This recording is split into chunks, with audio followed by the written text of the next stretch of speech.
Hey everyone, and welcome back to the Homology Podcast, a weekly conversation with your HVAC team here at Vertex Mechanical. We're glad you've taken a few moments as part of your day to laugh with us, maybe learn something new, and be inspired. So is what you're saying, if you don't like the questions that come in, That's right. We're going to just pass. try again. Great question, don't have an answer. No. Well, hey, we're back. And it's the first monthly segment of Stump the Youndt. Here we go. And hopefully you were able to join us in the first two Reset podcasts here. And we're here with Vince Youndt, the president of Vertex and the smart one of the group. Oh, boy. And Vince often gets in situations where unique questions are asked by homeowners, by business owners that are saying, hey, my system is doing this, sounding like this, the whole thing is shaking, whatever it might be. And you're there to help navigate and kind of find out if there's a problem, if there's an issue. And we've been encouraging you, and we'll continue to encourage you, if you have a unique question to ask, Vince, just send it to contact@vertex-mechanical.com, and we're going to get to some of those questions. Vince, no doubt you've heard a broad spectrum of curious things. Can you think of one random one just like that was like, that one, I just kind of cocked my head and said, I don't know about that. You know, one of the things I get faced with, there's none of those one-offs. Okay. I think that I've experienced so many different ones, but the one that I think I get the most reaction out of is when I'm faced with somebody who has they have this house and it's time for their new system to go in, and their past system wasn't keeping up. It was, hot on the second floor, and everybody else that they talk to, they come in, they're saying, hey, make the system larger. It'll help, right? Bigger's better. Bigger's always better. And then Vince comes into the picture saying, not true. no, actually I'm going to go the other direction. I'm going to actually make it smaller to make it more effective and work. And you want to talk about putting the brakes on everybody. That's where I'm like, hey, why don't we just show you to the front door here? We're going to move on. So that happens. But, it's very interesting when you understand the concepts on that. But I think that's probably the number one thing. I bet you get a reaction from that. Absolutely. They shake their heads and just wonder. And let's come back to that one someday, because that one makes me wonder a little bit, right? Like, isn't a bigger system, doesn't it do more? Doesn't it make more of something? Yeah, bigger is always better. Well, speaking of making something, that's the question for today, making something. So at my house, like many homes, we have a heat pump, which is a forced air system. Correct. So I've got registers all around the house and air's coming out of that. Now we're entering heating season, which, I don't know if you're like me, like I did delay that thing coming on as long as I possibly can, which means you turn on the fireplace or something like that. But at some point, I'm going to turn it on. Right. And I have noticed that on my system, that when the heat is turned on, my house feels comfortable. Right. But why does it feel like no warm air ever comes out of those registers? Like, if it's heat, shouldn't I feel that some way? So that seems like a little bit of a mystery to me. The heat's on, it doesn't feel warm. Right. So let me ask you this, because I have a question for you before I answer yours. Okay. And that is, so what's with the delay? Why not get this thing on? It's a little bit chilly this evening. Why not just turn it on? Why are you delaying on the turn on? What's scary about it? Isn't it money?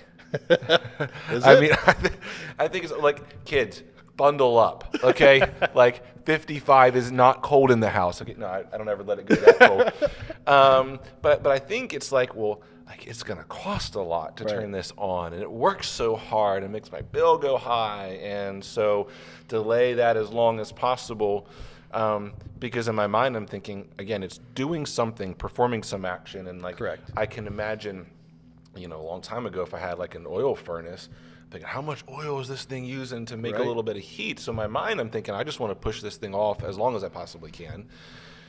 By the fact that you asked the question. Well, so the reason I asked the question is because usually the beginning of the season, or when it's like, say, 50 degrees outside. Yeah. That is where a heat pump is running in its most efficient state. Like it's going to make more heat. So the question you had about it feeling cool. Right. Well, the likelihood of it being warmer at that time you're at the register face is actually much better than when it's 20 degrees out. And then also the system's going to pick up more heat. So just to quickly explain how a heat pump works, you have that block outside, right? Right. That's your outdoor unit. And I hear it coming on. It turns on. Right. So you hear it come on. So what's happening is the fan's blowing air over a coil, which has refrigerant in it. Yeah. So there's heat in the air outside. Even at 10 degrees outside, there is heat in the air. Sure. Obviously, there's not as much heat in the air at 10 degrees as there is at 50. Mm-hmm. But at 50, there's a ton of heat in the air. And so picking that heat up is very easy. I see. And very efficient. Got it. Therefore, it's going to be very good. And what happens over the course of the season, as it gets colder outside, it's picking up less heat. And the actual efficiency of the heat pump, I don't care if you put an 18 SEER or a really high-end furnace or a heat pump in, it drops in efficiency as it gets colder outside. It just does. Now, our inverters, that's a whole different technology. I'm not going to get into that. But the thing is that as that temperature drops outside, the face of the register also drops. Okay. However, we're comfortable. We're at 98 degrees, right? Yep. So for us to feel something warm, it has to be warmer than 98 degrees. I see. But your thermostat on the wall, what do you set that for? 72, maybe? So not like 101. No. Okay. Definitely not. So, the thing is, the air coming out of that register is probably like mid-80s. Okay. But it's also moving fairly fast. It is. And obviously, the faster we move the air, the cooler it feels. So, one of the bad raps that heat pumps got back in the 80s when they came out is the fact that, it feels cold, it feels drafty, and my utility bills are super high. Well, a lot of that had to do with us installers. I have to admit on this one that we were installing gas furnaces, oil furnaces, and all of a sudden we're introduced to this heat pump technology. Right, sure. And we are all about moving a lot of air, and so we don't care. I mean, you sitting on your lounge chair in the living room reading your paper, that oil furnace sitting right beside you, that hot air coming over felt good. That's nice. Well, then I try to replicate that with a heat pump, and now you're feeling 80-degree air and not so much, and you're feeling drafty and cold. The thing is, I'm still making it 70 degrees on the wall. Got it. So, a lot of factors are coming into play there. So in a good design, first of all, designing that, I'm putting it right beside where you're sitting. That's an important piece of that puzzle.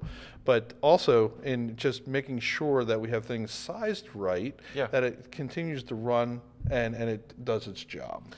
So when it does its job, it does so efficiently, but I have this kind of nagging fear that come cold winter weather, whatever, that outdoor unit which you described, that's sitting out there with the fan running over coils, that it never stops. And my concern is that I get my utility bill then, I'm like, what? How did it, am I mistaken in that fear that it's doing it inefficiently when it gets super cold? Help me understand, help me overcome some of my fear about the heat pump and thinking that thing's always going and it's never stopping and it must be just costing me everything. All right, so there's a couple points I'm going to make on this to try to explain it, because that's a loaded question. There's a lot of ways to answer, but I'm going to keep it simple on this. So a lot of people worry about their unit running a lot. Yeah. What I'll say to that is this. So I equate a unit running a lot to a 4-cylinder car on the highway. Once you get the kinetic energy up and you're on the highway and you're just driving along, it takes very little energy to keep you up speed. Right. It takes the energy to get you to speed. Got it. Well, heat pump's the same way. So when it shuts off and then 5 minutes later comes back on, it's sort of like you hitting a red light. Yeah. You're going to use your brakes, you're going to use more throttle, you're going to use more gas, okay? That's right. So starting and stopping is the equivalent of you running through town versus a highway. So look at it from that standpoint. Long run times are actually, I don't want to call it saving you money because it's still turning your utility bill. But that's really helpful though, because I even think like my vehicle has like the eco mode. Right. So if I am on the highway, I see like, oh, I just dropped 4 cylinders. It doesn't need that to continue at the same pace. Right. That's really great perspective. Same place. And so I don't get concerned Okay. When somebody calls and says my unit's been running all the time. What I do get concerned on is my utility bill went up to $100, this month. Sure. Okay, then I want to find out what's going on. Sure. Because there could be something else. So heat pumps, what scares the tar out of everybody is when they see the little red light come on at their thermostat, which means the auxiliary heat came on, right? Yep. And you will see that. The heat pump in its design is, again, we're trying to create the best of both worlds by having a unit that does heating and cooling. Yeah. The thing is, when you're trying to do the same thing that are very opposites out of the same piece of equipment, one's going to need some help. And for a reference point, we're in Pennsylvania, so you might be watching Correct. us in a different state. That's right. But we're in Pennsylvania where winters can get down into the single digits. Yep. And the summers can get into the upper 90s. Yep. So we have a pretty broad, very broad seasonal temperature range. Exactly. So with that said, and as I mentioned earlier, is that outdoor unit is getting less efficient the colder it gets. Well, guess what? Yeah.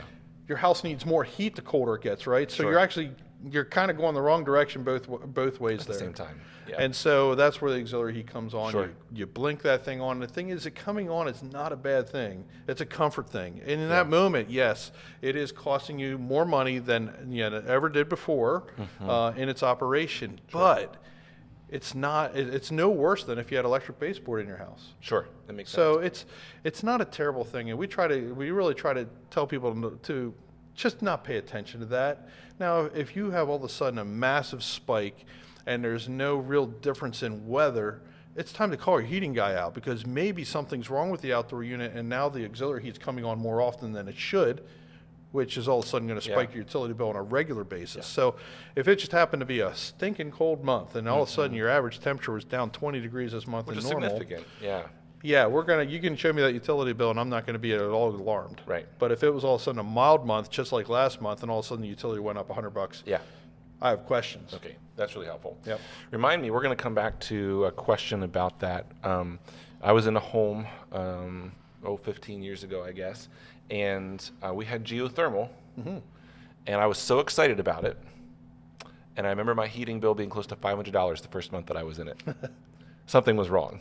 Yes, I would think. Yes, we'll come back to that one. Either that or you had a 7,000 square foot house. I don't know. It was a duplex, so no, it was not. But let's come back to that, because I think that'd be an interesting conversation to have as well. But thank you for answering our initial questions here today on Stump the Youndt. And if you have questions, you're going to send them to contact@vertex-mechanical.com. And we're going to do this every month, so keep your questions coming in, and we'll hopefully be able to address some of the ones that you have or that you're experiencing in your home. So thanks, Vince, for that. Absolutely. I appreciate your wisdom, and that was really helpful perspective, especially the whole driving thing, and that was great. I love using car analogies. Everybody has a car, and everybody understands how it works. Yep. If I can equate it to a car analogy, it seems to click. You used a word also that I wrote down. I was like, we're going to come back to this word too. I won't tease you with it now, but you used something I think, I don't have that in my car, and I don't know what it does. So we're going to need to go back and visit that definition, because perhaps you're like me, and I'm still learning all the different terms associated with the HVAC industry. And so when Vince says the specific word, I'm like, what does that one mean? Anyway, so thanks for joining us. Next week, Don Lumal will be here with us. He's our operations manager here at Vertex. Great. And we're going to be talking a little bit about filters and some funny stories even related to filters, which I know, don't get me wrong, it doesn't sound that exciting, but it really is. It's an important topic because you all have them. Absolutely. And they don't all do the same thing equally. They really don't. So join us next week on the Homology Podcast. Thanks for joining us. Take care. Hey, thanks again for joining us today. As always, we hope you enjoyed your time with us, and you'll return again next week. And if you need to get hold of us, just visit vertex-mechanical.com to call or email.